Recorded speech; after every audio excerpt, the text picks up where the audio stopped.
నమస్కారం. ప్రతిధ్వనికి స్వాగతం.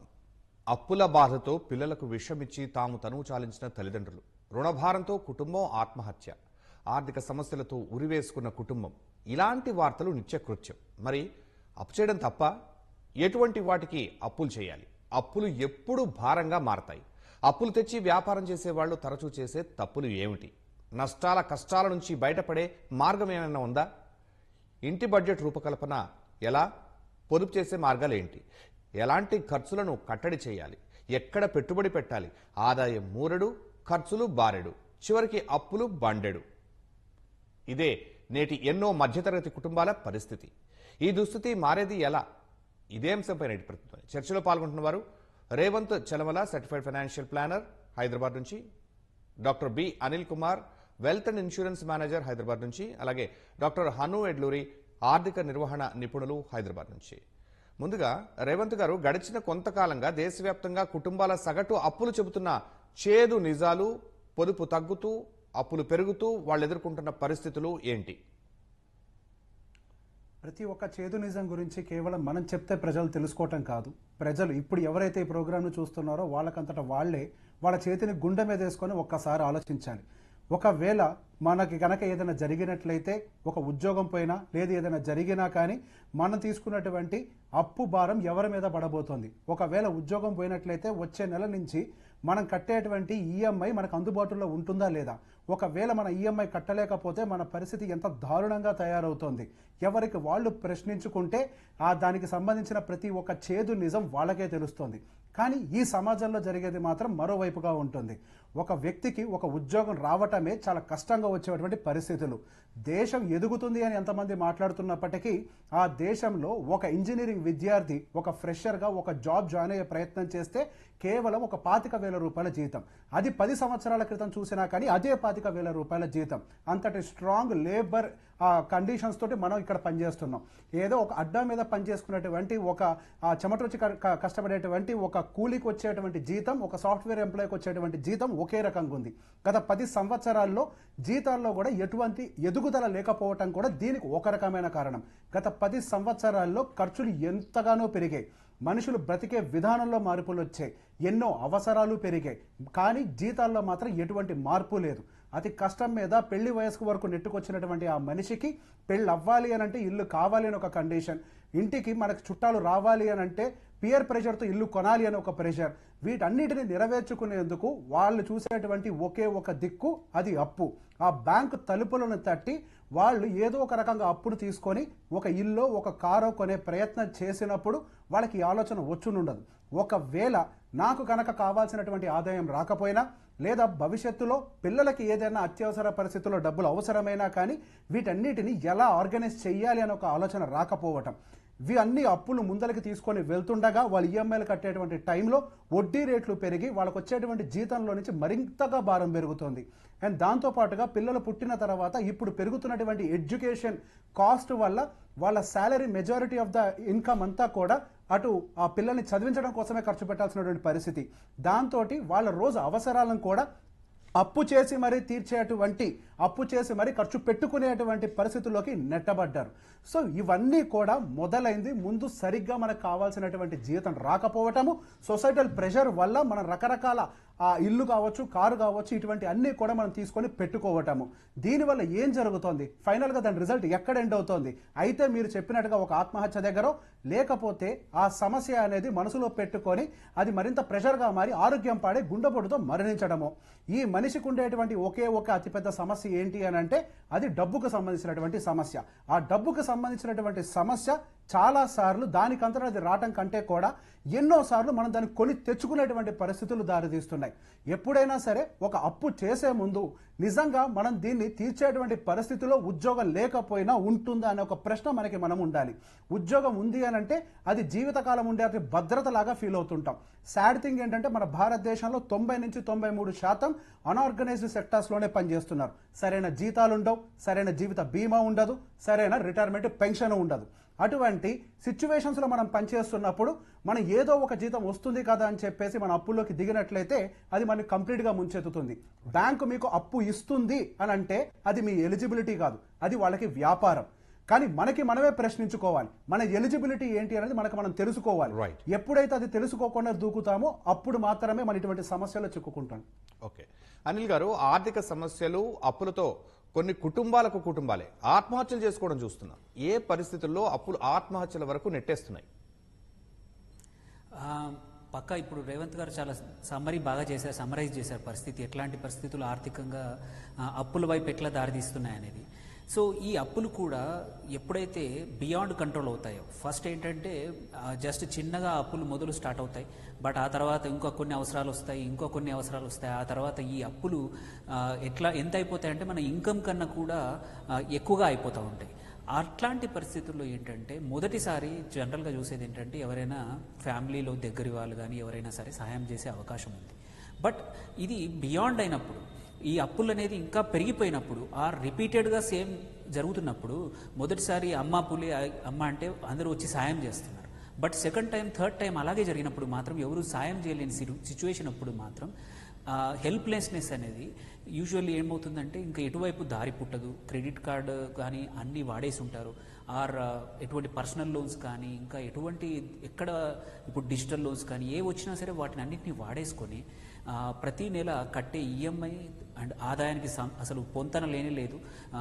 ఇంకా మేము 10 ఉంటే అటు అప్పులు 15 ఉంటాయి. అలాంటి పరిస్థితుల్లో ఎటువైపు నుంచి కూడా సహాయం అందకపోవడం, ఇలాంటి పరిస్థితుల్లో ఏంటంటే హెల్ప్లెస్నెస్ వల్ల యూజువల్ ఏంటంటే ఇట్లా ఫ్యామిలీస్ కుటుంబాలు మొత్తం ఆత్మహత్య వైపు దారితీసే అవకాశాలు ఉన్నాయి. అండ్ దీనికి ఇంకో మేజర్ కారణం ఏంటంటే వీళ్ళు తీసుకునే అప్పులు ఎలా ఉంటాయంటే బ్యాంకుల దగ్గర నుంచి కాకుండా ప్రైవేట్ లెండర్స్ కానీ కొన్ని ఇన్స్టిట్యూషన్స్ ఏవైతే ఉన్నాయో హరాస్మెంట్ చేసే ఇన్స్టిట్యూషన్స్ ఉంటాయి. ఆ హరాస్మెంట్ వల్ల కూడా ఎక్కువగా ఈ ఆత్మహత్యలకు అనేది దారి చేయడం ఎక్కువ జరుగుతుంది. మళ్ళీ ప్రైవేట్ మనీ లెండర్స్ దగ్గర అప్పు తీసుకుంటారు. ఇది కూడా మేజర్ కారణాలు. అదే ఎందుకంటే ఆర్బీఐ లాస్ట్ ఇయర్ బ్యాంకులకు కానీ ఎన్బిఎఫ్సిస్కి ఏవైతే రిజిస్టర్డ్ ఉన్నాయో వాటికి ఒక నిర్దిష్ట సమయంలోనే అప్పు అడగాలి, వసూలు చేయడానికి కానీ కొన్ని రూల్స్ అన్ని క్రియేట్ చేసింది. అలాంటి ప్లేస్లో అయితే కొంచెం తక్కువ ప్రెషర్ ఉంటుంది. బట్ వేరేజ్ ఏమంటారు ప్రైవేట్ మనీ లెండర్స్ దగ్గర కానీ ఇట్లాంటి డిజిటల్ లెండింగ్ వల్ల కానీ వాళ్ళు ఏంటంటే ఫోన్ల ద్వారా అప్పులు తీసుకోవడం వల్ల నీ ఫ్యామిలీలోకి కాకుండా నీ చుట్టాలకి అందరికీ నీ ఫోన్ కంట్రోల్ మొత్తం వాళ్ళ దగ్గరే ఉంటుంది.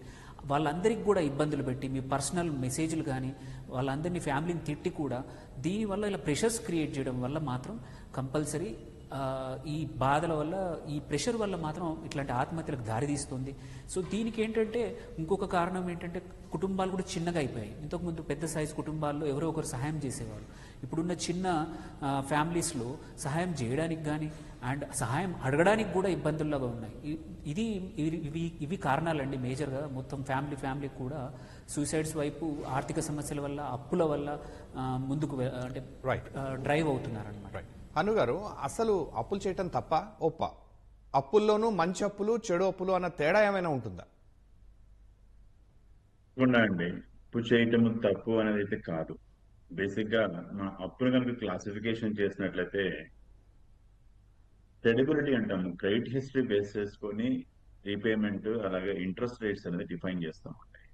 అది సాలరీడ్ ఎంప్లాయీస్ అంటాము, అలాగే సెల్ఫ్ ఎంప్లాయిడ్ అయి ఉండొచ్చు, బిజినెస్ మ్యాన్ అయి ఉండొచ్చు, లేకపోతే ఎలాంటి ఫైనాన్షియల్ సేఫ్టీ అంటే ఒక మంత్లీ ఇన్కమ్ లేనటువంటి వాళ్ళు కూడా లోన్స్ తీసుకుంటాం. సొసైటీని కనుక మనం క్లాసిఫై చేస్తే అంటే ఇన్కమ్ సోర్స్ ను బట్టి ఆదాయం వచ్చే మార్గాన్ని బట్టి అప్పు ఇచ్చేటప్పుడు బేసిక్ బ్యాంక్స్ ఎలా చూస్తాయి అంటే రీపేమెంట్ హిస్టరీ అంతా ఉంటుంది. ఉన్న వాళ్ళకి బాగా రీపేమెంట్ చేస్తున్న వాళ్ళకి రీపేమెంట్ చేస్తూ ఉంటాం. అంటే తక్కువ రేట్ ఆఫ్ ఇంట్రెస్ట్ తోటి లోన్ ఇవ్వడం జరుగుతుంది. అలా లేని వాళ్ళకి రీపేమెంట్ హిస్టరీ లేకపోతే కొంచెం రేట్ ఆఫ్ ఇంట్రెస్ట్ ఎక్కువ ఉంటుంది. అయితే మరి అనార్గనైజ్డ్ సెక్టార్ లో ఏంటి, ఇవాళ మైక్రో ఫైనాన్స్ లెండింగ్ కావచ్చు, స్టూడెంట్స్ కి ఒక క్లాస్ అనేది నెక్స్ట్ ఒక చూస్తూ ఉన్నాం ఇప్పుడు, ఏది యాప్ బేస్డ్ గా వచ్చినటువంటి లెండింగ్. దీంట్లో ఏంటంటే కొన్ని వ్యసనాలకు అలవాటు పడిపోయినటువంటి వాళ్ళు ఎక్కువగా వాడుకొని దాని వల్ల నష్టపోతూ ఉన్నారు. దానివల్ల కొంతమంది జీవితాలని తారుమారు చేసుకుంటున్నారు. అయితే అప్పు తీసుకునేటప్పుడు మంచి అప్పు ఉంటుంది, చెడు అప్పు ఉంటుంది. అసలు మంచి అప్పు అంటే ఏంటి? తక్కువ వడ్డీకి అంటే దాన్ని వడ్డీ ఇల్లు లోన్ తీసుకునేటప్పుడు ఎలాంటి షరతులు ఉన్నాయి, ఎలాంటి వడ్డీలు ఉన్నాయి అనేది ఇంపార్టెంట్. తక్కువ వడ్డీ కనుక తీసుకొని దానికంటే ఎక్కువ రిటర్న్ కనుక మనం జనరేట్ చేయగలిగేటువంటి అన్ని కూడా మంచి వడ్డీ, మంచి అప్పులు అంటాం వాటిని. ఇక్కడ పరిస్థితులు ఉన్నాయి సార్ అసలు? ఆ పరిస్థితులు అనేది ఒక సరైనటువంటి ఫైనాన్షియల్ ప్లానింగ్ ఉండి ఒక సిస్టమేటిక్ గా, అంటే మనకు వచ్చే ఆదాయంలో 40% కంటే కూడా మించకూడదండి ఈఎంఐ ఎప్పుడు కూడా. దాన్ని ఫాయిర్ అంటాం, fixed obligation to income ratio. As a banker గా మేము ఎప్పుడు కూడా fixed obligation to income ratio ఎంత మించుతుంది అనేది చూస్తామండి. అది వాళ్ళ నెల నెల వచ్చే ఆదాయంలో 40% కంటే మించకుండా అప్పులు ఉన్నట్లయితే వాళ్ళ రీపేమెంట్కి ఎలాంటి ఇబ్బంది లేకుండా ఉంటుంది అని చూస్తాం. అయితే హౌసింగ్ లోన్స్ తీసుకుంటాం, లాంగ్ టర్మ్ తీసుకుంటున్నామా షార్ట్ టర్మ్, ఇక్కడ కూడా ఇది మంచి చెడు క్యాలిక్యులేట్ చేసుకునేటప్పుడు షార్ట్ టర్మ్ తీసుకుంటే ఈఎంఐ ఎక్కువ అవుతుంది, ఇంట్రెస్ట్ తక్కువ అవుతుంది. లాంగ్ టర్మ్ తీసుకుంటే ఈఎంఐ తక్కువ అవుతుంది, ఇంట్రెస్ట్ రేట్ పెరుగుతూ పోతుంది. అలాగే మరి బిజినెస్ మ్యాన్ పరిస్థితి ఏంటి? ఆర్ఓఐ అంటే ఒక ప్రాజెక్ట్ కి ఫండింగ్ చేస్తున్నాము అంటే ఈ ప్రాజెక్ట్ లో వచ్చే ఆదాయం కనుక నేను కట్టాల్సిన అప్పుల కంటే ఎక్కువ ఉన్నట్లయితే తీసుకోవటమా లేదా అని ఒక ఫైనాన్షియల్ డ్యూ డెలిజెన్స్ చేయటము, వైబిలిటీ, ప్రాజెక్ట్ వైబిలిటీ అంటాం. మరి చెడ్డ అప్పులు అంటే ఏంటి? క్రెడిట్ కార్డ్ పేమెంట్స్ ఉన్నాయి ఇవాళ, అంటే 40%, 45% కూడా రేట్ ఆఫ్ ఇంట్రెస్ట్ ఛార్జ్ చేస్తాయి అఫీషియల్ గా. ఇది బ్యాంకింగ్ తో సహా అందరూ కూడా, బ్యాంక్స్ వాళ్ళ ఇచ్చిన క్రెడిట్ కార్డ్స్ కూడా. మరి ఇలాంటి వాటిని ఎప్పుడు కూడా ఎప్పటికప్పుడు తగ్గించుకోవాలి, ఎప్పటికప్పుడు రీపేమెంట్ చేసుకోవాలి. లగ్జరీ షాపింగ్ మనం అప్పు చేసే దేనికోసం అంటే క్యాపిటల్ కోసం కాకుండా మళ్ళా ఇంకొక అప్పు తీర్చడం కోసమో లేకపోతే మన కన్జంప్షన్ కోసం మనకు లోన్ అప్పు తీసుకుంటున్నామంటే మాత్రం తప్పకుండా అది కూడా ఒక చెడు అప్పు. ఇది కూడా రీపేమెంట్ లో ఇబ్బంది అవుతుంది. మరి అప్పులు వాళ్ళకి ఏమున్నాయి? బ్యాంక్రప్సీ అంటాం. అంటే నా దగ్గర ఉన్న ఆస్తులు ఇవి, నేను కట్టలేని పరిస్థితికి వచ్చినప్పుడు బ్యాంక్స్ ఏం చేస్తాయంటే recovery, debt recovery agency, DRA అంటాం. డెట్ రికవరీ ఏజెంట్స్ మనకి రికవరీ కోసం వస్తారు. At the same time banks కానీ కోర్టు కానీ లీగల్ గా నేను కట్టలేని పరిస్థితిలో ఉన్నాను అన్నట్లయితే ఉన్న వాటికి ఏం చేయగలుగుతారో అవి చూసుకుంటా. అంటే సెక్యూర్డ్ అవ్వచ్చు, అన్సెక్యూర్డ్ లోన్స్ అవ్వచ్చు. అంటే దెర్ ఈజ్ అ సిస్టమ్. ఎవరు కూడా అప్పు కట్టలేనంత మాత్రాన చనిపోవాల్సిన అవసరం అయితే లేదు. అయితే మనం తీసుకునేటప్పుడు లోన్ ఎందుకు తీసుకుంటున్నామో, దాని పర్పస్ ఏంటి అనేది ఇచ్చే ప్రతి ఒక్కడు కూడా అడుగుతాడు. అది ప్రైవేట్ లెండర్స్ అయితే తప్ప. సో మిగతా కేసు అన్నిట్లో కూడా బ్యాంకర్ చెక్ చేసుకొని కన్విన్స్ అయితేనే మనకి లోన్ అనేది శాంక్షన్ అవుతుంది. కాబట్టి అలాంటి అన్అవాయిడబుల్ సర్కమ్స్టాన్సెస్ ఏదైనా వచ్చినప్పుడు కూడా there is a methodology, legally they can do bankruptcy file చేయటం అంట. అంటే ఇన్సాల్వెన్సీ పిటిషన్ మనకు చిన్నప్పుడు అందరికీ తెలిసింది ఏంటంటే 2 అక్షరాలుగా ఐపీ పెట్టారంటారు. అయితే మరి ఇన్ని ఫెసిలిటీస్ ఉంటే లాస్ చేసుకోవాల్సిన పని లేదండి. అయితే లోన్స్ తీసుకునేటప్పుడు fixed rate of interest, floating rate of interest ఒకటి చూసుకోవాలి. అలాగే యాన్యువల్లీ మనం ఎంత పే చేస్తున్నామో, పే చేయలేకపోతే ఒక డిఫాల్ట్ అయితే మనకు అయ్యే ఛార్జెస్ ఏంటి, దానిపైన వచ్చే ఖర్చులు ఏంటి, ఇవి కూడా చూసుకోవాలి. సో ఇవి కనుక చెక్ చేసుకున్నట్లయితే హ్యాపీగా మీ అప్పును మీ కంట్రోల్, అంటే లెస్ దాన్ 40% కనుక మీ ఈఎంఐ ఉన్నట్లయితే ఎప్పటికీ కూడా మీరు ఇబ్బంది పడే పరిస్థితుల్లో రాకుండా మీరు జరుపుకోవచ్చు. రేవంత్ గారు, ఒక సాధారణ మధ్యతరగతి కుటుంబానికి అవసరమైన అప్పు, భారంగా అప్పుల మధ్య తేడా ఎలా గుర్తించాలి? ఫస్ట్ అసలు అప్పు చేసే ముందు అది మనకు అవసరమా లేదా అనేది ఎవాల్యుయేట్ చేసుకోవటం అనేది చాలా ఇంపార్టెంట్ ఆస్పెక్ట్గా మారుతుంది. సహజంగా ఇప్పుడు ఎక్కువగా పెరుగుతున్న అప్పుల్లో మనకి హోమ్ లోన్స్ అనేవి ఎక్కువగా పెరుగుతున్నాయి. హోమ్ లోన్స్, తర్వాత వెహికల్ లోన్స్, ఆ తర్వాత ఎడ్యుకేషనల్ లోన్స్, ఈ మధ్య కన్స్యూమర్ లోన్ బబుల్ కూడా ఒకటి బిల్డ్ అవుతూ ఉంది. అవి కూడా ఎక్కువగానే బిల్డ్ అవుతూ ఉన్నాయి. ఇప్పుడు మనం చేయబోయేటువంటి అప్పు మన అవసరం కోసం చేస్తున్నామా, అది ఖచ్చితంగా మనం చేయాల్సిన అవసరం ఉందా, లేకపోతే సమాజానికి మనం నిరూపించుకోవడం కోసం చేస్తున్నామా అన్న దాని మధ్యలో ముందు మనం తేడా తెలుసుకోవాలి. ఫర్ ఎగ్జాంపుల్, ఇప్పుడు ఒక మనిషి ఇల్లు కొనుక్కోవాలి అనేది, ప్రతి మనిషికి ఇల్లు అనేది ఒక కళ, ఖచ్చితంగా ప్రతి ఒక్క మనిషి కొనుక్కోవాలి. కానీ ఇప్పుడు మారుతున్నటువంటి పరిస్థితులకు అనుకూలంగా మనకు వలస పక్షుల్లాగా మారాం. ఈ రోజు ఒక ఐటీ ఎంప్లాయ్ హైదరాబాద్లో జాబ్ చేయొచ్చు, రేపు బెంగళూరులో చేయొచ్చు, ఎల్లుండి పూనాలో చేయొచ్చు. ఎక్కడికైనా వాళ్ళు వాళ్ళకి ఆ పరిస్థితులకు అనుకూలంగా ట్రాన్స్ఫర్ అయ్యి వెళ్తూ ఉంటారు. కానీ ఎర్లీ ఏజెస్లోనే నేను ఖచ్చితంగా ఒక ఇల్లు ప్రజల కోసం, అందరికీ చూపించుకోవడం కోసం, చుట్టాలకు చూపించుకోవడం కోసం కానీ కొనాలి అని నిర్ణయించుకుంటే మీరు అక్కడ కొనేసి పెట్టుకున్న తర్వాత కనీసం మీరు ప్రమోషన్ తీసుకొని వేరే సిటీకి వెళ్ళి వర్క్ చేయడానికి కూడా ఇష్టపడరు. ఎందుకనంటే మీరు ఆ ఇంటికి మానసికంగా కట్టుబడిపోయి ఉంటారు. దాంతో మీకు పెరగాల్సినటువంటి జీతం పెరగదు, కానీ మీ అవసరాలు మాత్రం పెరుగుతూనే ఉంటాయి. మీ పిల్లలకు సంబంధించిన ఖర్చులు పెరుగుతూనే ఉంటాయి. ఓవరాల్గా మీరు తీసుకున్నటువంటి స్టార్టింగ్లో తీసుకున్నటువంటి ఒక ఎమోషనల్ డిసిషన్ వల్ల ఓవరాల్గా ఫైనాన్షియల్గా మీరు ఒక స్ట్రెస్లోకి నెట్టబడతారు. కాబట్టి ఎప్పుడైనా సరే నేను ఎప్పుడో ఒక మాట చెప్తూ ఉంటాను, మనకి ఇల్లు కొనే శక్తి ఉంటే చాలు, ఆ శక్తిని మనం ప్రదర్శించాల్సినటువంటి అవసరం లేదు. అలానే ఒక చిన్న కారు విషయంలోకి వచ్చినా కానీ ఒక ప్రశ్న మనం వేసుకోవాలి. ఇప్పుడు నాకు జీతం వస్తుంది కాబట్టి నేను ఈఎంఐ కట్టగలుగుతాను కాబట్టి నేను ఒక 25 లక్షల రూపాయలు కారు కొనేయాలి అని కనుక ముందుకు బయలుదేరినట్లయితే వెళ్లే ముందు ఒక ప్రశ్న వేసుకోండి. 15 సంవత్సరాల తర్వాత ఆ కారు ఖచ్చితంగా స్క్రాప్ పాలసీ ప్రకారం స్క్రాప్ అయిపోతుంది. 15 సంవత్సరాల తర్వాత నాకు ఉద్యోగం కూడా ఉండకపోవచ్చు. అప్పుడు కూడా నేను సేమ్ ఇటువంటి ఒక కారుని కొనగలుగుతానా అని ఒక ప్రశ్న మీకు ఎప్పుడైతే మైండ్లోకి వస్తుందో అప్పుడు మీరు ఒక సరైన నిర్ణయాన్ని తీసుకుంటారు. జీతం ఉంది అని అంటే మనకు అది ఎలిజిబిలిటీ అవ్వదు. మనం ఎప్పుడైతే వచ్చినటువంటి జీతం డబ్బుల్ని సేవింగ్స్గా మార్చుకొని ఆ డబ్బుల్ని పెట్టుబడి రూపంలో పెట్టుకొని ఆ కారుకి కానీ ఇంటికి కావాల్సినటువంటి డబ్బులు కూడా దాని నుంచి సృష్టించగలుగుతామో అప్పుడు అది ఎలిజిబిలిటీ అవుతుంది. అప్పు తీసుకోవడం తప్పు కాదు. అప్పు తీసుకున్నవాడు ఎదగడానికి కూడా అవకాశం దొరుకుతుంది. అతి తక్కువ వడ్డీ రేట్లు మనకి దొరికేది బ్యాంకుల నుంచే. బయటకు వెళ్ళి అప్పులు చేసి ఎదగడం సాధ్యం అవ్వదు. ఒక 8%కో 9%కో మన హౌసింగ్ లోన్ తీసుకోవచ్చు. కానీ ఆ హౌసింగ్ లోన్కి కావాల్సినటువంటి ఆ డబ్బులు కూడా మన దగ్గర పెట్టుకొని ఉంచుకోవాల్సిన అవసరం ఉంది. ఎలిజిబిలిటీ అని అంటే మన దగ్గర డబ్బు పెట్టుకొని కూడా తీసుకుంటే అది మన అభివృద్ధికి ఉపయోగపడుతుంది.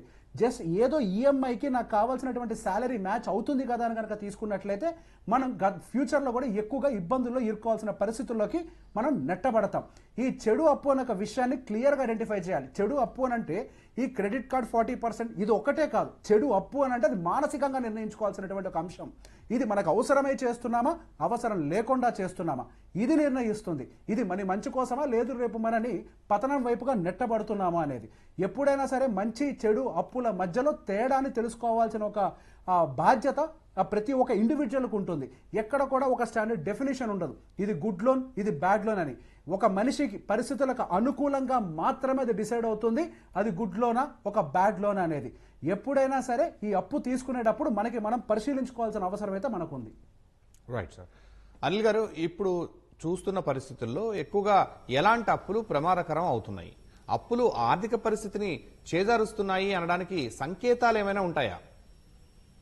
తప్ప ఎలాంటి అప్పులు అంటే మాత్రం ఇప్పుడు ఇద్దరు హను గారు మళ్ళీ రేవంత్ గారు చెప్పినట్టు అప్పుల్లో కూడా చెడప్పులు మంచి అప్పులు ఉన్నట్టే ఈ చెడప్పులు అయితే ఏవైతే ఉన్నాయో లైక్ పర్సనల్ లోన్స్ ఏవైతే అన్సెక్యూర్డ్ లోన్స్ ఏవైనా సరే పర్సనల్ లోన్స్ అవ్వండి, క్రెడిట్ కార్డ్ లోన్స్ అవ్వండి, ఆర్ గోల్డ్ లోన్స్ అవ్వండి, ఇప్పుడు డిజిటల్ లోన్స్ వచ్చాయి చాలా, BNPL by now pay later లోన్లు వచ్చాయి, కన్స్యూమరబుల్ డ్యూరబుల్ లోన్స్ వచ్చాయి, అండ్ గోల్డ్ లోన్స్ కూడా చాలా ప్రతి గల్లీకి ఒక్కొక్క వీధిలో 4-5 గోల్డ్ లోన్ కంపెనీస్ ఉంటున్నాయి.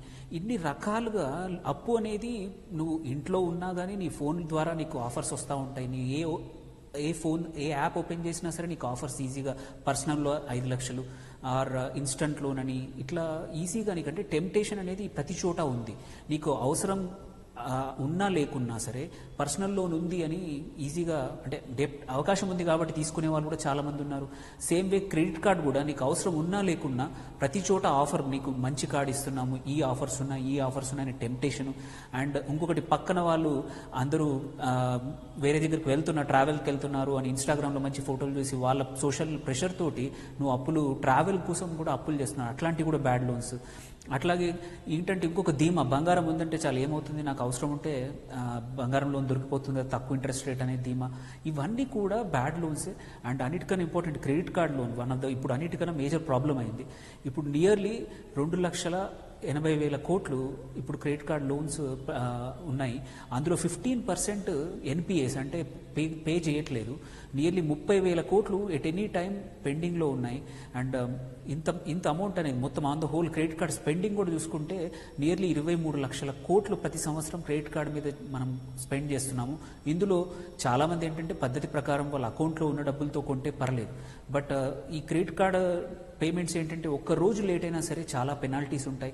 ఆ తర్వాత ఈ 50 రోజుల ఫ్రీ ఏదైతే ఆఫర్ ఉంటుందో మొదలు ఎటువంటి ఇంట్రెస్ట్ లేకుండా కట్టే ఆప్షన్ కూడా పోతుంది. అక్కడి నుంచి 30, 40, 45% వరకు కూడా ఇంట్రెస్ట్ రేట్ ఉంటుంది.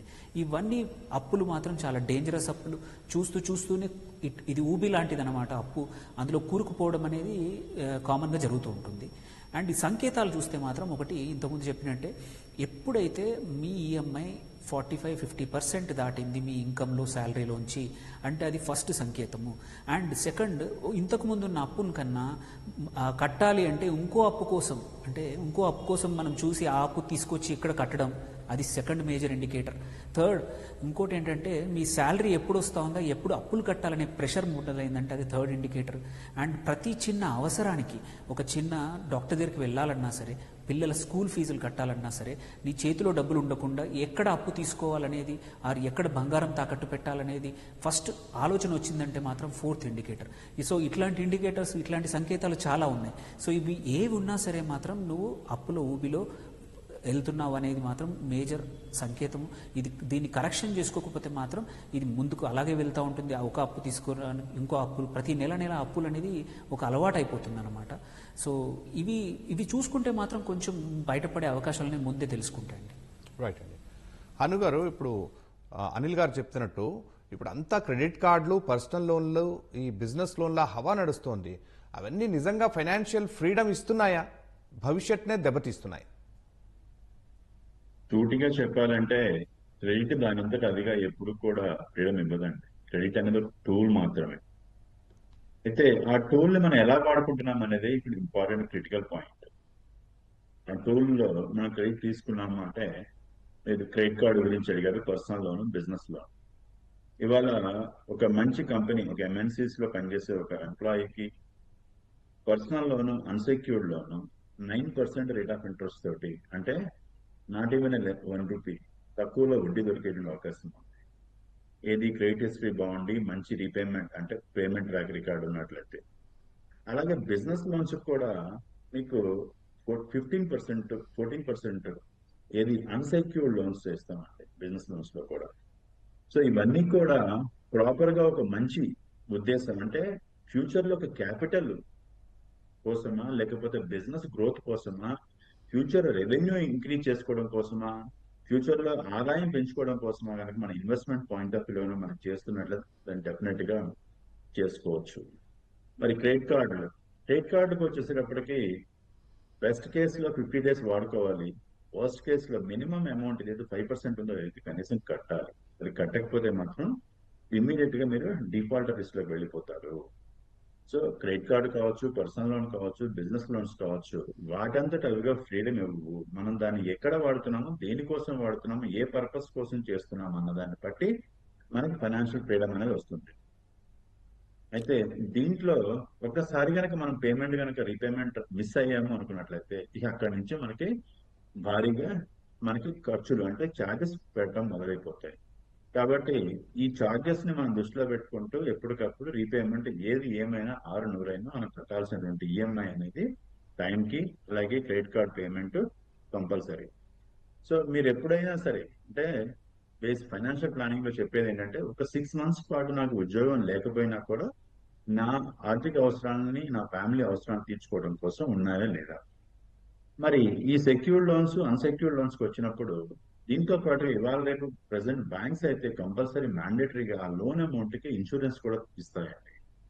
ఆ ఇన్సూరెన్స్ కి మినిమం అమౌంట్ తోటి ప్రీమియం పే చేసినట్లయితే, in case of eventuality for the ఫ్యామిలీలో హెడ్ ఆఫ్ ద ఫ్యామిలీకి ఏం జరిగినా లోన్ తీసుకున్న వాళ్ళకి, అది హౌసింగ్ లోన్ అవ్వచ్చు, లేకపోతే అంటే సెక్యూర్డ్ లోన్ అంటాం. సో దానికి కట్టాల్సిన ఈఎంఐ ఆ ఇన్సూరెన్స్ కంపెనీ పే చేస్తుంది కాబట్టి మిగతా rest of the family safe అవుతుంది. సో ఏ లోన్ తీసుకున్నా కూడా ఆ లోన్ కి ఒక రిస్క్ ఉంటుంది. మనకి లైఫ్ లో ఏదైనా జరిగితే మన అంతా బాగున్నా కూడా జరిగే ఛాన్సెస్ ఉన్నప్పుడు ఆ రీపేమెంట్ మనం ఎలా అడ్రస్ చేస్తాము అనే దానికోసం ఇన్సూరెన్స్ ఉంటుంది. అలా సద్వినియోగం చేసుకున్నాం.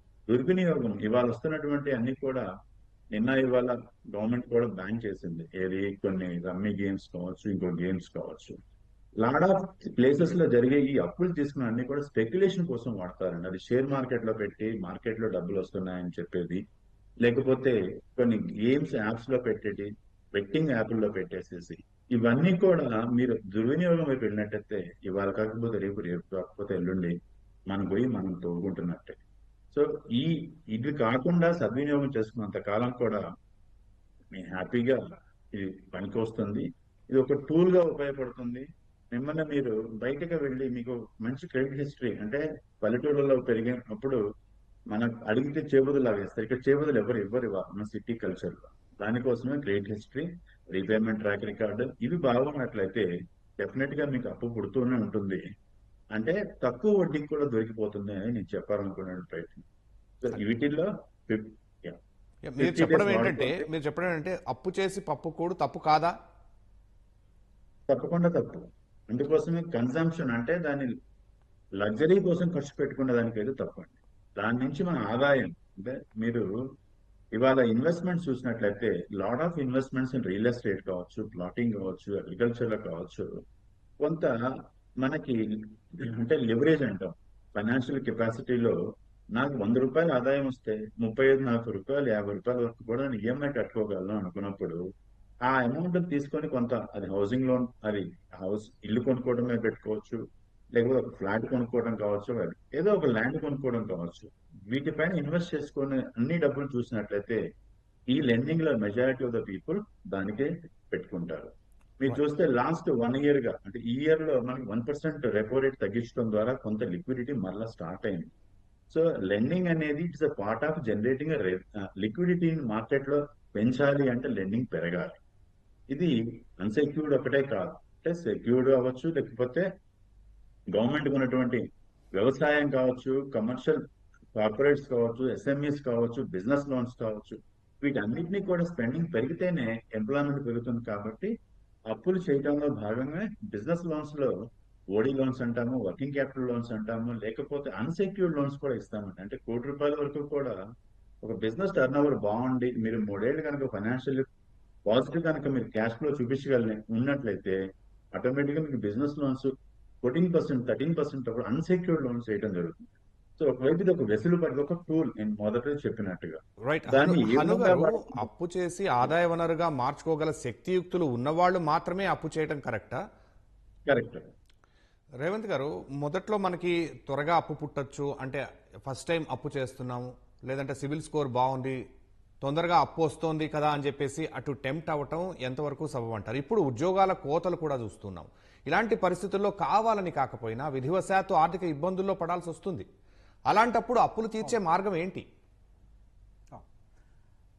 సో ఎప్పుడైనా కానీ ముందు నుంచే కొంతవరకు ఇటువంటి పరిస్థితులకి కొంత ఫండ్ ప్లాన్ చేసుకొని పెట్టాలి అని చెప్తూ ఉంటాం. కాకపోతే సహజంగా చాలా మందికి అది సాధ్యం కాకపోయి ఉండొచ్చు, అది అవగాహన లోపమై ఉండొచ్చు, లేకపోతే నిజంగానే సాధ్యం కూడా కాకపోయి ఉండొచ్చు. ఇటువంటి పరిస్థితుల్లోకి కేవలం అటు ఉద్యోగస్తులనే కాదు, ఈవెన్ వ్యాపారస్తులు కూడా నెట్టబడబడుతూ ఉంటారు. వాళ్ళ వ్యాపారం స్లో అవ్వటము, అటు కోవిడ్ లాంటి సిచ్యువేషన్స్ ఎదుర్కొన్నప్పుడు చాలామంది వ్యాపారస్తులు కూడా ఈ సమస్యల్లోకి నెట్టబడ్డారు. ఇటువంటి టైంలో మనకు అడ్రస్ చేయడానికి ఒక్కసారి మనం బ్యాంకుకి వెళ్ళి కూర్చొని బ్యాంక్ మేనేజర్తో మాట్లాడినట్లయితే ఒక మారిటోరియం పీరియడ్ లాంటిది మనకు ప్రొవైడ్ చేస్తారు. అంటే ఒక 3 నెలల్లో 6 నెలల్లో 1 సంవత్సర కాలం వరకు మనకి లోన్ని ఒక పాస్ పీరియడ్ అప్లై చేయడానికి ఉపయోగపడుతుంది. సరే, చిన్న చిన్న పర్సనల్ లోన్స్కి అటువంటివి వర్తించవేమో, కానీ హౌసింగ్ లోన్స్ కానీ వెహికల్ లోన్స్కి కానీ సహజంగా సెక్యూర్డ్ లోన్స్కి ఇటువంటి ఆప్షన్ అయితే మనకి బ్యాంకుల దగ్గరికి వెళ్ళినప్పుడు అందుబాటులో ఉంటుంది. కొన్ని సిచ్యువేషన్స్లో మనకి ఆ పాస్ పీరియడ్ దాటిన తర్వాత కూడా ఉద్యోగుల కంటే ఒక సమయం తర్వాత మనకు ఉద్యోగం దొరకచ్చు కాకపోతే ఇక్కడ కేవలం ఆ టైంలో ఈఎంఐ రిలేటెడ్ ఇష్యూ ఒకటే కాదు, ఇంటికి కావాల్సినటువంటి ఖర్చులు కూడా అప్పు చేసి మరీ పెట్టాల్సి ఉంటుంది. దీంతో అప్పు అనేది పెద్దగా పైలప్ అయిపోయి ఉంటుంది. అదే వ్యాపారస్తుడికి కూడా వ్యాపారం రికవర్ అవ్వకపోయినట్లయితే అప్పు అనేది అలానే ఇంకా భారంగా పెరుగుతూ వడ్డీలకు వడ్డీలు యాడ్ అవుతూ అది ఇంకా పెద్దదై కూర్చుంటుంది. అటువంటి సమయంలో ఎప్పుడు ఒక మాట చెప్తూ ఉంటాం, ఎవరికైతే తీర్చలేనంత అప్పు ఉంటుందో వాడికి ఆస్తి ఉంచుకునే హక్కు లేదు అని. ఒకవేళ వాళ్ళ ఆస్తిని అమ్మి గనక అప్పును తీర్చకపోతే అది ఆ ఆస్తితో పాటుగా మీకున్నది సర్వాన్ని కూడా మిమ్మల్ని కూడా అప్పు అనేది మింగేయడం జరుగుతుంది. అప్పు అనేది ఒక పెద్ద అనుకొండ లాంటిది. దాన్ని చిన్నగా ఉన్నప్పుడే తెంచేయగలిగితే అది మనకు ఒక ఈజీ లైఫ్ని ప్రొవైడ్ చేస్తుంది. అలా కాకుండా మనకున్నటువంటి ఆస్తుల మీద, లేకపోతే నేను ఆ ఊర్లో 1 ఎకరం అమ్మి అప్పు తీర్చినట్లయితే ఊర్లో వాళ్ళందరూ నన్ను ఏమనుకుంటారు, మా వాడు అక్కడికి వెళ్ళిపోయి ఫెయిల్ అయిపోయాడని చెప్పేసి ఎగతాళి చేస్తారని భయపడ్డట్లయితే ఉన్నటువంటి ఆస్తి మనము మొత్తం కూడా పోయేటువంటి ప్రమాదం ఉంటుంది. కాబట్టి మనం ముందుగా ఒక రియాలిటీ చెక్ చేసుకోవాల్సినటువంటి అవసరం ఉంది. మారిటోరియం పీరియడ్ అయిపోయే లోపల మన ఆర్థిక పరిస్థితులు మెరుగుపడితే ఎటువంటి సమస్యలు లేవు. కాకపోతే అప్పటికీ కూడా చాలా మంది పరిస్థితులు ఇంకా మెరుగుపడవు. అటువంటి వాళ్ళే ఎక్స్ట్రీమ్ డెసిషన్స్ కూడా తీసుకుంటూ ఉంటారు. అటువంటి డెసిషన్స్ తీసుకోవడం కంటే ముందు అరే ఇది నా ఆస్తి అని ఒక ఆలోచన పెట్టుకోవడం కంటే ముందు అరే ఇక్కడ కట్టేటువంటి వడ్డీ ఎక్కువ అవుతుంది, కానీ ఇక్కడ భూమి పెరిగితే గట్టిగా కొద్దిగా పెరుగుతోంది, ఇది తీసేసి నేను దాన్ని తీర్చగలిగితే అట్లీస్ట్ నాకు మళ్ళీ ఒక అవకాశం దొరుకుతుంది సంపాదించుకోవడానికి. ఒక రియాలిటీ చెక్ని మనం చేసుకొని యాక్సెప్ట్ చేసినట్లయితే మనం పెద్ద ఎత్తున సమస్యల్లోకి నెట్టబడకుండా ఉంటాం. ఎప్పుడైతే ఒక మొండి వైఖరితోటి నేను దాన్ని అమ్మను, నేను కష్టపడి అప్పుడే తీరుస్తానని మనం కూర్చున్నామని అంటే మీ అప్పు ఇప్పుడు ఈ సైజులో ఉండొచ్చు కాక మీ ఆస్తితో కంపేర్ చేస్తే మీ అప్పు మరింతగా పెద్దదిగా పెరిగి అటు మీ ఆస్తిని మింగి మీ మానసిక పరిస్థితులను కూడా మింగి మీ కుటుంబాన్ని మొత్తాన్ని ఇబ్బందుల్లోకి నెట్టేటువంటి పరిస్థితుల్లోకి వస్తుంది. చాలా మంది అప్పు చేయటం వల్ల సమస్యల్లోకి వెళ్ళరు. ఆ అప్పుని చిన్న సైజులో ఉన్నప్పుడే దాన్ని ప్రాపర్గా అనలైజ్ చేసి దాన్ని కట్ డౌన్ చేయకపోవటం వల్ల సమస్యల్లోకి వెళ్తారు. ఇందాక సార్ చెప్పినట్టు అప్పు చేయడం తప్పు కాదు, దాన్ని సరిగ్గా హ్యాండిల్ చేయలేకపోవడం తప్పు. ఎందుకు చేశారు అన్నది పక్కకు పెట్టండి, కానీ చేసిన తర్వాత అయినా సరే దానికి కావాల్సినటువంటి సొల్యూషన్ని రైట్ టైంలో తీసుకోవటం అనేది ఎక్కువ కీ రోల్ని ప్లే చేస్తుంది. ఎప్పుడైనా సరే మనం ఒక పెద్ద సమస్యలోకి వెళ్తున్నాం అనుకున్నప్పుడు చుట్టుపక్కల వాళ్ళ గురించి ఆలోచించకుండా మనం ఏది చేస్తే సరైన మార్గంలో వెళ్తాము, ఏది చేస్తే మనం ఈ సమస్యను తుదిలోనే తుంపేయగలుగుతాము, ఏది చేస్తే మన కుటుంబం సురక్షితంగా ఉంటుంది అనేది ఆలోచించి మనకు అనుకూలంగా మన నిర్ణయం తీసుకోవాలి. కానీ ఎవ్వరి గురించి ఎట్టి పరిస్థితుల్లో ఆలోచించకూడదు. మెజారిటీ ఆఫ్ ద సమస్యలు పక్కన వాళ్ళ గురించి ఆలోచించి నిర్ణయం తీసుకున్నప్పుడే వస్తాయి. అవసరాన్ని బట్టి మీ ఆస్తిని చిన్నపాటి భాగాన్ని క్లియర్ చేసిన అప్పు తీర్చేసి వడ్డీ భారాన్ని పెంచకండి. చాలా మంది వాళ్ళకు వచ్చే ఆదాయం కంటే వడ్డీలే ఎక్కువ కడుతూ పోతూనే ఉంటారు. కానీ ఒక ఎకరాన్ని అమ్మి అప్పును తీర్చి వాళ్ళ లైఫ్ ప్రాబ్లమ్ని సాల్వ్ చేసుకోవాలనుకోరు. రియాలిటీ చెక్ ఎప్పటికైనా అవసరమే. మనం ఆ నిజాన్ని యాక్సెప్ట్ చేయలేకపోతే సమస్య పెద్దదిగా మారుతుంది. రైట్. అనిల్ గారు, ఒకప్పుడు కాళ్ల వేళ్ల పడి ఈ అప్పుల కోసం అందరు చుట్టూ తిరగాల్సి వచ్చేది. ఇప్పుడు అందరూ మేమిస్తాం అని వస్తున్నారు. ఇలా టెంప్ట్ చేస్తున్నప్పుడు మనం అప్పు తీసుకోవచ్చా, మన అవసరం ఉంది లేదు అనేది తేల్చుకోవాల్సిన అవసరం ఉందా? చాలా మంది ఈ మేనేజ్ చేయలేక ఎన్నో ఇబ్బందులు పడుతూ ఉన్నారు. చాలా మంది 5-6 మంది, ఒక 10 మందిని తీసుకుంటే 5-6 మంది అంటే 60% ఇలాగే మోసపోతూ టెంప్ట్ అవుతూనో అప్పులు తీసుకుంటున్నారు. దీన్ని ఎలా మేనేజ్ చేయాలంటారు? సో అది నిజం. ఇప్పుడు పరిస్థితులు ఏంటంటే అప్పు ఇచ్చే వాళ్ళు కూడా ఎక్కువైపోయారు. నేను ఇంతకుముందు చెప్పినట్టు ఏ యాప్ ఓపెన్ చేసినా, ఏ బ్యాంకుకి వెళ్ళినా సరే, ఎక్కడికి వెళ్ళినా సరే నీకు అప్పు ఇస్తామనే టెంప్టేషన్స్ ఎక్కువైపోయాయి. సో ఈ టెంప్టేషన్ని కంట్రోల్ చేసుకోవాలి అంటే మాత్రం అందరూ మీరు అన్నట్టు 60% అందరూ కూడా టెంప్టేషన్కి లొంగి అప్పులు పెంచుకుంటూ పోతా ఉన్నారు. అవసరాలు లేకున్నా సరే పియర్ ప్రెషర్తో అనుకోండి, పక్క వాళ్ళ ప్రెషర్తో అనుకోండి, వేరే వాళ్ళ ఫ్యామిలీ ప్రెషర్తో కానీ అనుకుని అప్పులకు టెంప్ట్ అవుతూ ఉన్నారు. సో టెంప్ట్ అయ్యి అనవసరమైన లైఫ్ స్టైల్ ఖర్చులు పెంచేసుకుంటా ఉన్నారు. ఏవైతే అవసరాలు పెంచుకుంటే తప్పులేదు, అవసరాలకు మనం ఖర్చు పెడితే తప్పులేదు. కానీ ఈ ఇన్ఫ్లేషన్ మనం ఏదైతే లైఫ్ స్టైల్ కోసం ఒక ఐఫోన్ సంపాదించేది 25,000, మన ఐఫోన్ ₹1,00,000 కోసం ఒక ఈఎంఐలో కొనుక్కోవడం ఒక స్టేటస్ సింబల్ అయిపోయింది. నీకు సంపాదన 10 లక్షలు ఉంటే 25 లక్షల కారు కొనడం అనేది ఒక స్టేటస్ సింబల్ అయిపోయింది. ఎందుకంటే అప్పులు ఈజీగా పడుతున్నాయి. సో ప్రతి చోట ఎక్కడ పోయినా సరే ఈజీగా వచ్చేస్తున్నాయి. డిజిటల్ యాప్లు కానీ, మీరు ఒక షోరూమ్కి వెళ్ళినా సరే అక్కడ కూడా ఈజీగా ఇచ్చేస్తూ ఉన్నారు. సో ఈ టెంప్టేషన్స్ అన్నిటినీ తట్టుకొని నాకు అవసరం ఉందా లేదా అనేది తెలుసుకోకపోతే మాత్రం ఇబ్బందే. అందుకే అంటారు అప్పు అనేది విషం కన్నా కూడా ప్రమాదమైనది. సో ఈ అప్పుని ఎంత ఈజీగా తొందరగా కంట్రోల్ చేసుకోవడం, అప్పులు తెచ్చుకోకపోవడం ఫస్ట్ థింగ్. తర్వాత తీసుకుంటే కూడా మనకున్న సంపాదన కానీ ఆస్తిలో ఎంతవరకు ఉందనేది సెకండ్.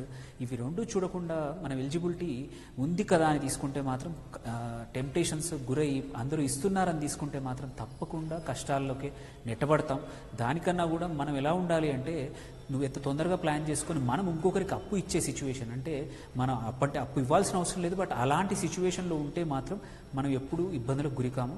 సో ఈ టెంప్టేషన్ని కంట్రోల్ చేసుకోవడం కష్టం, బట్ కొంచెం పద్ధతి ప్రకారం ఒక బడ్జెట్ క్రియేట్ చేసుకొని ఎంత ఖర్చులు ఎంత సంపాదన చూసుకొని దాని తగ్గట్టు ఎంత ప్రతి అవసరాలకి దీనికి ఇంతే పెడతాను, ఇన్వెస్ట్మెంట్ కోసం ఇంత పెడతాను. అంటే ఒకసారి ఇప్పుడు మీకు స్తోమత బాగుంది, మీకు ఇస్తాము, తక్కువ రేటుకే ఇస్తాము అనేది ఈ అలవాటు చేస్తున్నారు కదా. ఈ అలవాటులో పడకుండా ఒక్కోసారి ఈ అలవాటు ఎలా ఉందంటే ఒక అప్పు చేయడానికి మరో అప్పు చేయడం, ఆ అప్పు తీర్చడానికి మరో అప్పు చేయడం, కొన్నిసార్లు అప్పులు చేసి మరి పెట్టుబడులు పెట్టడం, ఇది రిస్క్ మిటిగేషనా లేక ఆర్థిక నిర్వహణ తప్పిదాలా?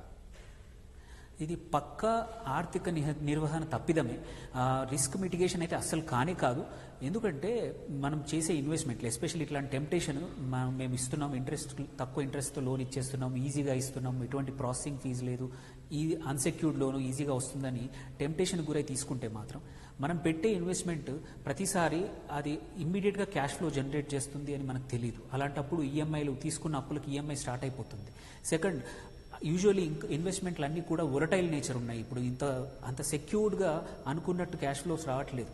బిజినెస్ మనం ఇన్వెస్ట్మెంట్ కావచ్చు, ఏదైనా బిజినెస్లో పెట్టున్నా సరే, ఏదైనా ఫైనాన్షియల్ ఇన్వెస్ట్మెంట్లో పెట్టినా సరే, మార్కెట్స్ వొలటైల్గా ఉన్నాయి. వొలటైల్గా ఉన్నప్పుడు మనం అనుకున్న ప్రకారం బిజినెస్ నడవకపోవచ్చు. అలాంటప్పుడు ఈఎంఐలు అనేది తెలియకుండానే అక్యుములేట్ అయిపోతాయి. మనం ఆర్థిక పరిస్థితి అనేది కుంగిపోతూ ఉంటుందన్నమాట. సో ఈజీగా వస్తుందని మాత్రం అప్పు తీసుకొని ఏదైనా ఇన్వెస్ట్మెంట్ పెట్టడము, ఎస్పెషల్లీ ఇంతకుముందు చెప్పినట్టు ఏదైనా స్టాక్ మార్కెట్లోనే కానీ ఆర్ ఏదైనా గ్యాంబ్లింగ్లో కానీ నీకు డబ్బులు వస్తున్నాయి కదా అని ఎవరైనా ఫ్రెండ్ అడుగుతున్నారు కొత్త బిజినెస్లో అని, అది మీకు బిజినెస్ గురించి తెలియకుండా, ఎటువంటి ఆర్ఓఐ ఎలా ఉందో తెలియకుండా ఇన్వెస్ట్ చేసి తర్వాత చేతులు కాల్చుకొని తర్వాత ఇట్లాంటి అప్పులు ఈజీగా పుట్టాయని తర్వాత మాత్రం బాధపడతా ఉన్నారు. సో అందుకే టెంప్టేషన్స్ గురి కాకుండా ఒక అప్పు తీసుకుంటే ఇట్లాంటి కేసుల్లో కూడా ఏదైనా ఇన్వెస్ట్మెంట్ కోసం నిజంగానే ఆ ఇన్వెస్ట్మెంట్ అనుకున్నట్టు రెగ్యులర్గా వర్క్ చేస్తుందా, ఆ ఇన్వెస్ట్మెంట్ పని చేయకపోయినా నా దగ్గర కట్టడానికి ఒక 6 నెలలు 1 ఇయర్ సరిపడా అమౌంట్ ఉందా, ఆ ఇన్వెస్ట్మెంట్ గ్రో అయ్యేంత వరకు నాకు సరిపడా అమౌంట్ ఉందా లేదా అని చూసుకుంటే తప్ప తర్వాత మాత్రం పెద్దగా ఇబ్బందులు, అప్పులు ఇంకా పెరిగిపోయే అవకాశాలు ఉన్నాయి. సో అందుకే టెంప్టేషన్ గురి కాకుండా ఉండడం చాలా ఇంపార్టెంట్. రైట్ అండి. ఆస్తులు, ఇన్వెస్ట్మెంట్లు ఇవి సరిగా నిర్వహించలేని వాళ్ళు అప్పులు మాత్రం ఎలా మేనేజ్ చేయగలుగుతారు, ఎలా సరిగ్గా నిర్వహిస్తారు అనే విషయం మనం తెలుసుకుందాం. హను గారు, ఇప్పుడు మన వద్ద కొంతమంది మధ్యతరగతి వర్గాలు ప్రజల వద్ద కాస్తో కూస్తో సేవింగ్స్ ఉన్నాయి, దాన్ని ఎలాగైనా పెద్ద ఆస్తిగా మార్చాలి, ఆ సేవింగ్స్ ని పెట్టుబడులు పెట్టాలి అనే ఒక ధీమాతో ఉంటారు వాళ్ళు. కొంతమంది అప్పులు చేసైనా సరే ఆ ఉన్న సేవింగ్స్ కలుపుకొని పెద్ద పెట్టుబడి పెట్టి ఏదో స్థలం తీసుకోవడమా లే ఎక్కడైనా ఇన్వెస్ట్ చేయడం ఇలాంటి పనులు చేద్దామని అనుకుంటుంటారు. అలా చేసి ఏదైనా మేనేజ్ సరిగా చేయలేని వాళ్ళు విఫలం అవుతూ ఉంటారు. అలాంటి వాళ్ళకి మీరు ఏం చెప్తారు? అలా రెండోది ఏంటంటే, ఇప్పుడు నిజంగా ఇలా కొన్ని పరిస్థితుల్లో నిజంగా రాత్రికి రాత్రే జీవితం తిరగబడితే ఇది తెల్లారితే ఒకవైపు బ్యాంకు ఈఎంఐలు, మరోవైపు బయట తెచ్చిన అప్పులు, వడ్డీలు చెల్లించాల్సిన పరిస్థితి ఉంటుంది. అలాంటి వాళ్ళు ఏం చేయాలి? డెఫినెట్ గా ఇది ఒక ఇబ్బందికరమైన పరిస్థితి అండి. అంటే ఇవాళ ప్రెసెంట్ కండిషన్ చూస్తే అమెరికాలో ఉన్న మన H1B కావచ్చు, అమెరికాలో వర్క్ చేసే వాళ్ళు ఎన్ఆర్ఐస్, ఇండియాలో ఉన్న ఐటీ కంపెనీస్ లో లే ఆఫ్స్, ఏఐ రావడం ద్వారా కొంత పెర్ఫార్మెన్స్ ఇంప్రూవ్మెంట్ కోసం అని చెప్పేసి, ఇలాంటి పరిస్థితుల్లో వీళ్ళు ఏం చేస్తారు? రాత్రే వాళ్ళు జాబ్ పోవడం కావచ్చు, అలాగే ఇది ఇండివిజువల్ పరంగా, బిజినెసెస్ పరంగా కూడా కొన్ని కంపెనీస్ రాత్రి దివాలా తీయటం కూడా చూస్తాం. అది జరుగుతూనే ఉంటాయి. This is part of it. మరి జరిగినప్పుడు ఏం చేయాలి? వీళ్ళు ఆర్థిక నిర్వహణలో ఇది వాళ్ళకి ప్రధాన ఆదాయ వనరు ఏదైతే ఉందో అది కనుక పోయినట్లయితే వాళ్ళు ఏం చేయాలి అనేది ఒకటైతే, రెండోది వీళ్ళు ఇన్వెస్ట్మెంట్ ఎక్కడైతే చేశారో, మీరు అన్నట్టుగా ఒక ప్లాట్ కొన్నారు, ఆ ప్లాట్ డబుల్ రిజిస్ట్రేషన్ అయింది, లేకపోతే ఆ ప్లాట్ వేరే వాళ్ళు ఎవరో కబ్జా చేశారు, ఇంకొకటి అయినప్పుడు దాని పర్యవసానాలు చాలా ఇబ్బందికరంగా ఉంటాయండి. సో దానికి ఈ కండిషన్ లో ఇంక ఏమీ లేదు నా దగ్గర అనే హ్యాండ్స్ అప్ అనే పరిస్థితికి వస్తే ఏం చేయాలి ఏంటి? ఇక్కడ బ్యాంక్స్ ఎప్పుడు కూడా ఒక ప్రివిలేజ్ ఉంటుందండి. బ్యాంక్స్ దగ్గరికి వెళ్ళి మారటోరియం అనే ఒకటి అడగొచ్చు. బ్యాంక్ నేను కట్టలేనంటే మన దగ్గర ఉన్న అప్పులు ఏవైతే ఉన్నాయో వాటిని ఒక ప్రయారిటీ ఆర్డర్లో రాసుకోవాలి. ఇప్పుడు రాసుకునేటప్పుడు మనం వడ్డీకి తెచ్చుకుంటాం, ప్రైవేట్ లెండర్ నెలలా వడ్డీ ఇస్తానని చెప్పేసి. ఇక్కడ వడ్డీ మాత్రమే కడతారు, మీ ప్రిన్సిపల్ అనేది యాస్టేజ్ గా ఉంటుంది. So this is the highest priority, this is the first thing మీరు మాట్లాడుకోవాల్సినటువంటిది. బ్యాంకులతో తీసుకున్నప్పుడు అడ్వాంటేజ్ ఏంటంటే, ఇక్కడ ప్రిన్సిపల్ ప్లస్ ఇంట్రెస్ట్ రెండు రీపేమెంట్ అవుతూ ఉంటాయి మీకు ఓవర్ ఎ పీరియడ్ ఆఫ్ టైంలో. సో ఇది ఎప్పుడు కూడా మీరు మీ భారం తగ్గిస్తూనే ఉంటుంది. సో మీరు ఆ ప్రెసెంట్ ఎవరైతే మీరు ప్రైవేట్ లెండర్ గా తీసుకున్నటువంటి అప్పులు ఉన్నాయో వాటన్నిటిని కూడా నెగోషియేషన్ అంటాము, రీనెగోషియేషన్ అంటాము. అంటే నేను ఇంత కట్టలేను, ఇంత ఇంట్రెస్ట్ నేను ఆల్రెడీ కట్టున్నాను, ఇంత ప్రిన్సిపల్ నేను కట్టలేను, కొంత వే ఆఫ్ చేసుకోమని. అలాగే బ్యాంక్స్ కూడా మీకు నేను ఇది కట్టలేను, నాకు మానిటరింగ్ ఇవ్వండి, లేకపోతే కొంత ప్రిన్సిపల్ లో కొంత సెటిల్ చేయండి, నేను మిగతా దాన్ని కొంత కట్టుకుంటాను, మినిమం అమౌంట్ ఏదైతే ఉందో నేను కట్టగలుగుతానని చెప్పేసి. ఇవన్నీ కూడా మన ప్లాన్స్ ఏవైతే మనం అనుకుంటామో, అనుకున్నది ఒకటైతే జరిగింది ఒకటే, కలిసింది ఒకటైతే జరిగింది ఒకటే నేను అనుకుంటాం కదా. రైట్. జీవితంలో అయితే అనేక మార్గాలు అయితే ఉన్నాయి బయటపడటానికి. మార్గాలు తప్పకుండా ఉన్నాయి. రైట్. దీనికి లైఫ్ అనేది ఒకటే కాదు, అలాగే అడిషనల్ గా ఇన్కమ్ పెంచుకునేటువంటి మార్గాలు కూడా ఉన్నాయి. రైట్. రేవంత్ గారు, అసలు ఇవేమీ వద్దు, అప్పు లేని వాడే అసలైన ధనవంతుడు అనుకుని ప్రశాంతంగా ఉండాలంటే ఒక మధ్యతరగతి కుటుంబానికి సంబంధించి సరైన ఇంటి బడ్జెట్ ఎలా తయారు చేసుకోవాలి?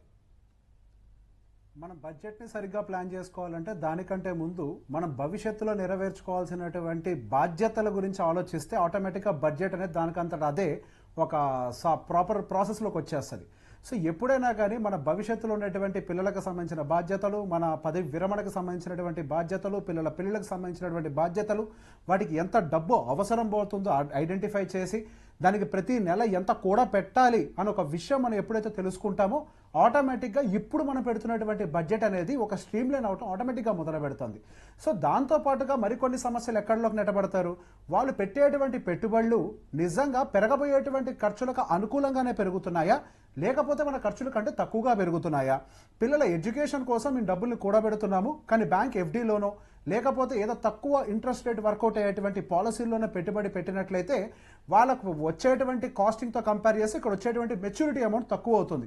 మళ్ళీ అప్పుడు వాళ్ళు అప్పులు చేయాల్సినటువంటి పరిస్థితులకు మళ్ళీ నెట్టబడతారు.